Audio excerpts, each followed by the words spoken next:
Assalamualaikum warahmatullahi wabarakatuh.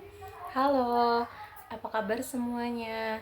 Semoga dalam keadaan sehat walafiat ya.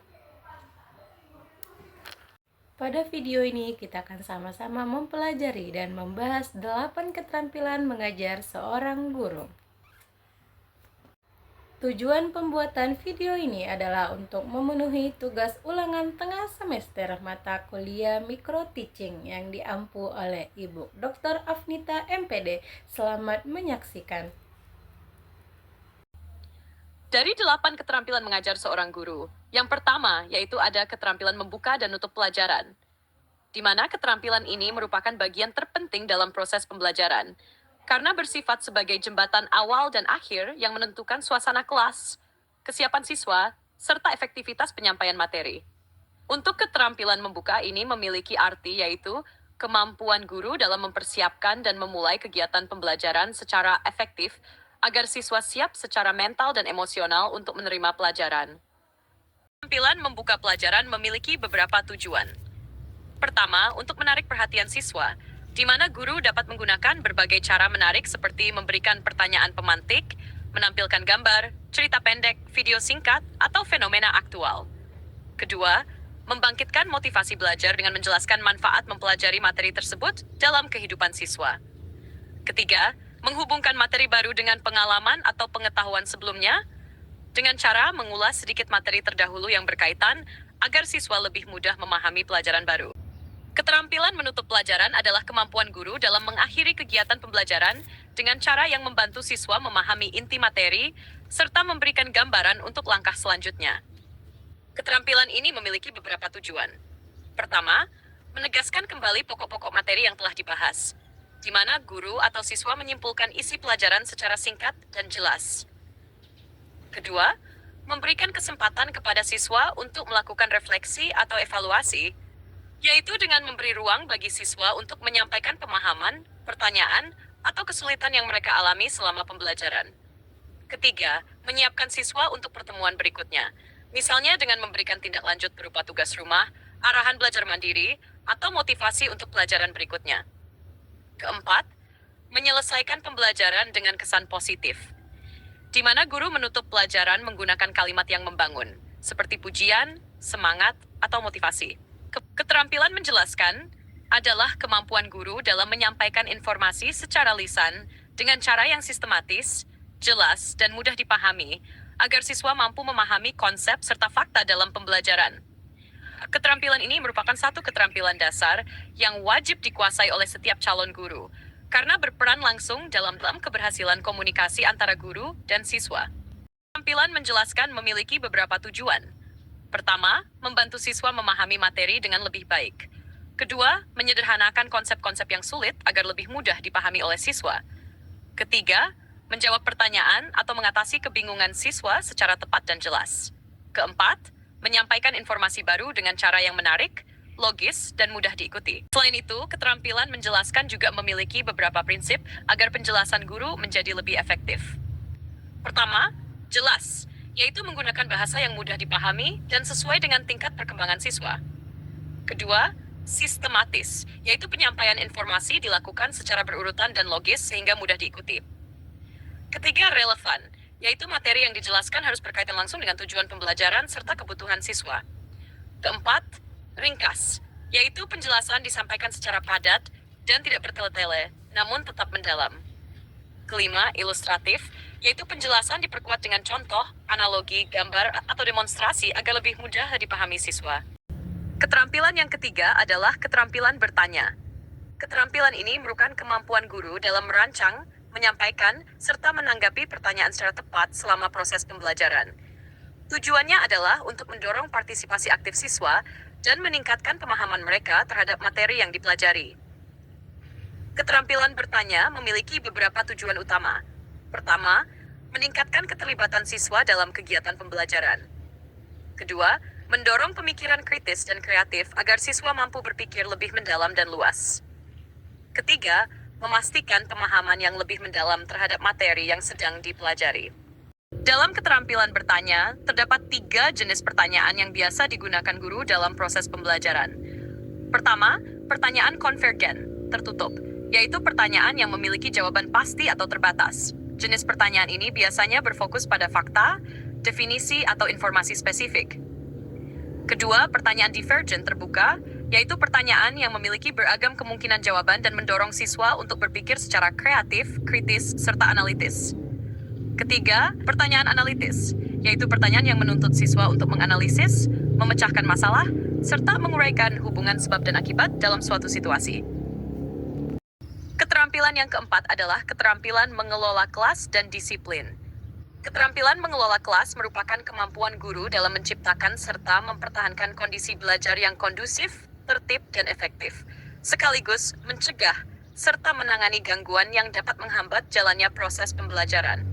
Sementara itu, disiplin kelas adalah upaya pengendalian perilaku siswa agar mereka bertindak sesuai dengan aturan, norma, dan nilai yang berlaku di lingkungan belajar, sehingga tercipta suasana kelas yang tertib dan produktif. Dalam keterampilan mengelola kelas dan disiplin, terdapat beberapa komponen utama yang perlu diperhatikan agar proses pembelajaran berjalan efektif dan menyenangkan. Pertama, menata lingkungan fisik kelas, yaitu menciptakan ruang belajar yang rapi, bersih, dan terorganisasi dengan baik agar mendukung suasana belajar yang nyaman dan kondusif. Kedua, menjaga dan memelihara iklim sosial kelas yang berkaitan dengan hubungan interpersonal antara guru dan siswa maupun antar siswa, sehingga tercipta suasana yang harmonis dan saling menghargai. Ketiga, mengelola waktu dan transisi kegiatan, di mana guru harus mampu memulai dan mengakhiri kegiatan belajar tepat waktu, serta memastikan tidak ada waktu yang terbuang sia-sia. Keempat, menerapkan aturan dan konsekuensi, yaitu guru perlu merumuskan aturan kelas secara jelas sejak awal dan sebaiknya melibatkan siswa dalam penyusunannya agar muncul rasa tanggung jawab dan rasa memiliki terhadap aturan tersebut. Kelima, yaitu keterampilan mengadakan variasi dalam pembelajaran, yaitu kemampuan guru dalam mengubah cara penyampaian materi, metode, tujuan dari pengadaan variasi dalam pembelajaran antara lain sebagai berikut. Menjadi lebih menarik, mencegah kebosanan, dan meningkatkan mempertahankan perhatian siswa agar mereka tetap fokus dan terlibat aktif selama proses pembelajaran.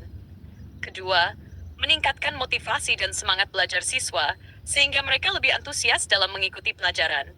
Ketiga, mencegah kebosanan dengan menghindari penggunaan metode pembelajaran yang monoton dan berulang. Keempat, mengakomodasi perbedaan gaya belajar siswa. Karena setiap siswa memiliki cara belajar yang berbeda. Ada yang lebih visual, auditori, maupun kinestetik. Kelima, meningkatkan efektivitas dan kebermaknaan pembelajaran, sehingga materi yang disampaikan dapat lebih mudah dipahami dan diingat oleh siswa.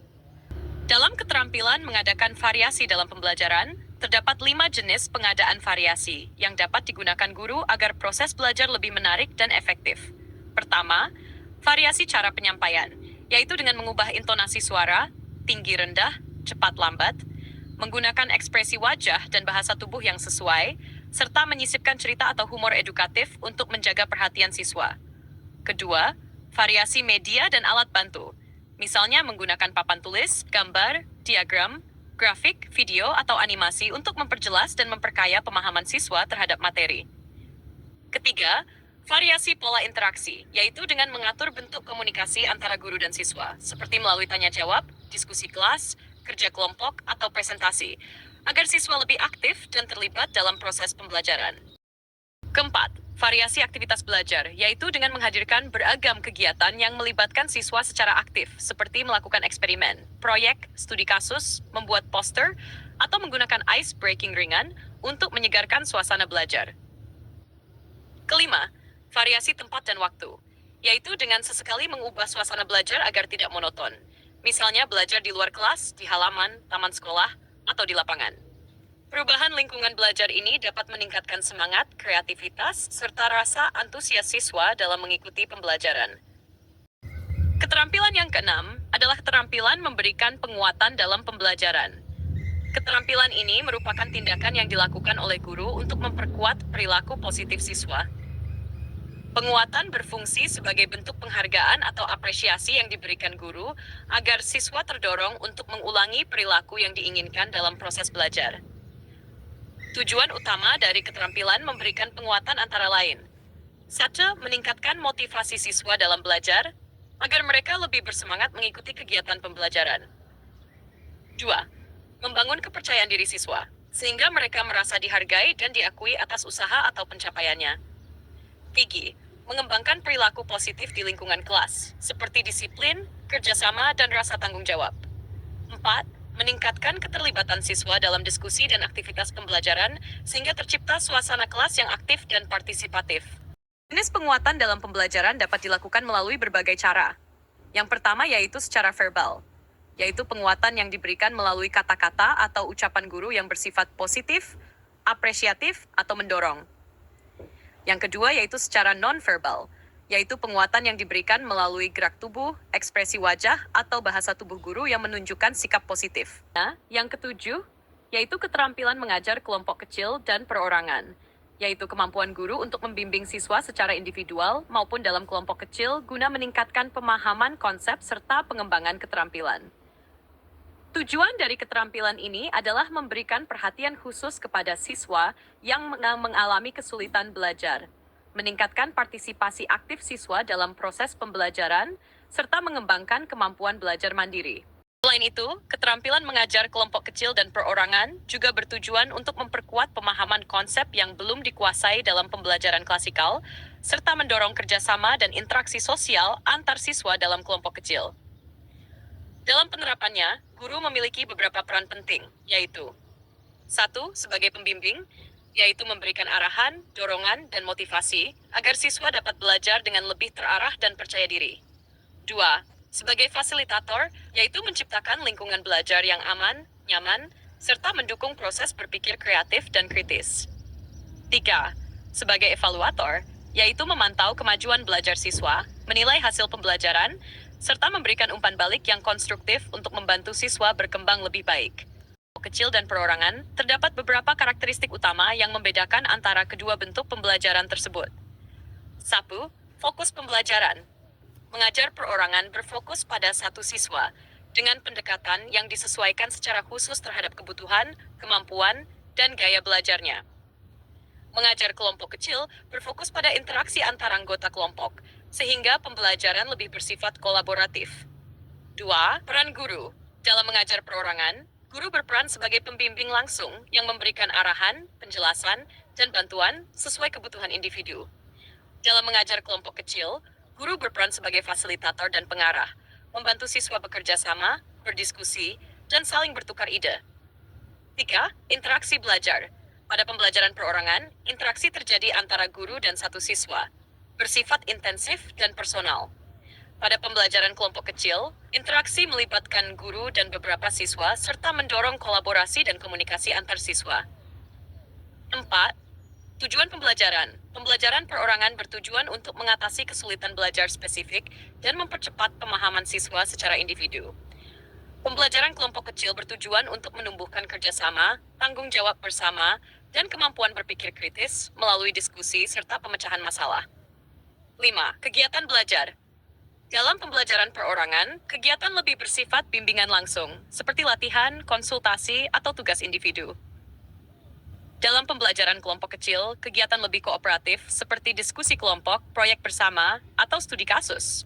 Yang terakhir adalah keterampilan membimbing diskusi kelompok kecil. Keterampilan ini merupakan kemampuan guru dalam membantu siswa untuk bertukar pikiran, berbagi ide, dan menyelesaikan masalah bersama melalui kegiatan diskusi. Dalam proses ini, guru berperan sebagai pembimbing yang mengarahkan jalannya diskusi agar tetap fokus, terarah, dan produktif. Tujuan utama dari keterampilan ini antara lain: 1. Menghasilkan pemahaman bersama, di mana pembimbing memastikan bahwa diskusi membantu kelompok mencapai pemahaman yang lebih mendalam terhadap topik yang dibahas. 2. Meningkatkan keterampilan komunikasi, karena melalui diskusi, anggota kelompok dilatih untuk menyampaikan pendapat, mendengarkan orang lain, dan berkomunikasi secara jelas serta efektif. 3. Mendorong partisipasi aktif, di mana guru berperan mendorong setiap anggota kelompok untuk berkontribusi dan terlibat dalam pembicaraan. 4. Menghasilkan solusi atau keputusan. Karena dalam banyak kasus, tujuan dari diskusi kelompok kecil adalah untuk menemukan solusi kesepakatan, atau kesimpulan bersama terhadap suatu masalah atau isu yang dibahas. Nah, itulah penjelasan mengenai 8 keterampilan mengajar seorang guru. Semoga penjelasan ini dapat menambah wawasan dan bermanfaat bagi kita semua dalam memahami pentingnya peran guru dalam proses pembelajaran. Mungkin itu saja penjelasan dari saya. Saya akhiri dengan ucapan, wabillahi fiq wal hidayah, wassalamualaikum warahmatullahi wabarakatuh. Sampai jumpa pada video selanjutnya.